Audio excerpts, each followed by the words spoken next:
Andy Williams. Everybody remembers Andy Williams, right? Well, I was working for Jimmy Dale in Toronto, and we were doing a Christmas special, a live-to-audience Christmas special at the Markham Theatre here in Toronto, and Andy Williams was one of the guests. Oddly enough, Celine Dion was also one of the guests, as was Jeff Healey. It was kind of a star-studded affair. Anyways, just a quick note. So we're in front of the stage in the pit, but there's so many guys in the pit that there are some heads sticking out from the pit.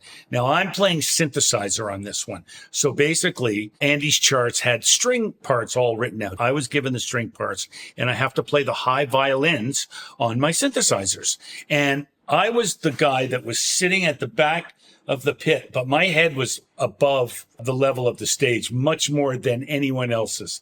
Now, I love Andy Williams. I grew up watching Andy Williams Christmas shows. We were doing The Most Wonderful Day of the Year, right? His big Christmas song.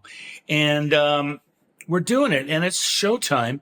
And to you musicians out there, there are some keys that you play that when they modulate up a half step, say you're in F and you're going to F sharp or something like that. Not D to E flat, because then the notes change.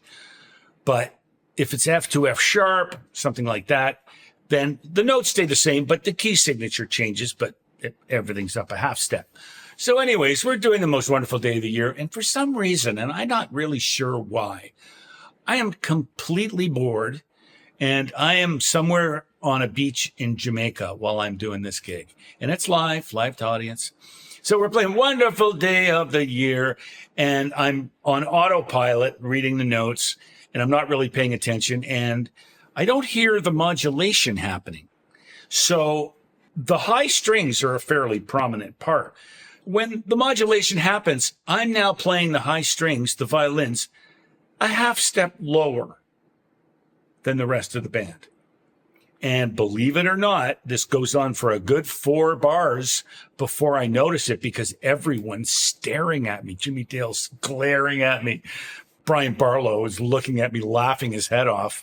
And I'm like, oh, shit. Oh, shit. And then I change. But by that time, believe it or not, one of the very few times in my life where the band had a complete train wreck and dwindled and the track went to 0.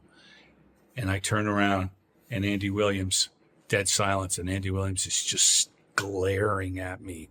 And he's standing like 2 feet from me and just glaring at me. And I'd say that's the biggest clam I ever made in my life. Sorry, Andy.